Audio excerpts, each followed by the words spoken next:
Hi, it's MJ Nodilo here with the February edition of the Pathlight Insight. And given the continued volatility in global equity markets, as well as commodity markets and fixed income markets, we wanted to come to you and just explain in layman's terms what we think is going on out there. And really, primarily the recent volatility is being driven by a few things. Number one, concerns in the European banking sector. Number two, a massive shift in the consensus view on rates. Going into the year, the consensus was that the Federal Reserve was going to raise rates 4 times. And now there's been a dramatic shift where people are even discussing the idea of the Fed going to negative interest rates.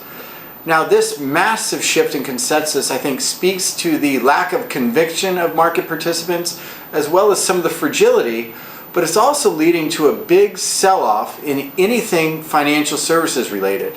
In fact, when we look at the big banks right now, they're trading as if we are in a deep recessionary period on a valuation, which quite frankly just doesn't make sense to us.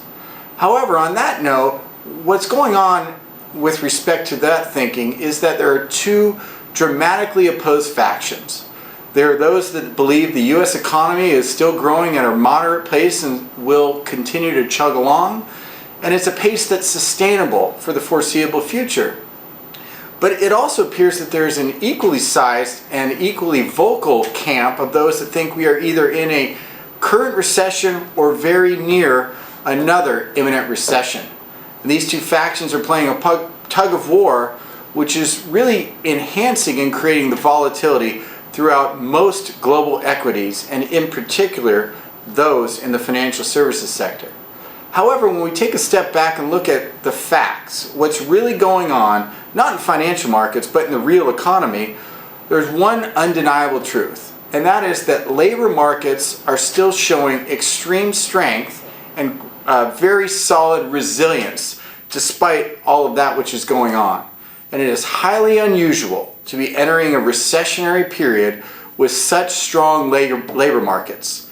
And when we look at that fact and consider portfolio construction, we are not ready to fight decades and decades of history with respect to the labor market and make changes based on issues that are going on in the financial markets opposed to what's going on in the real economy. Please give us a call with any questions. Thank you very much for your time.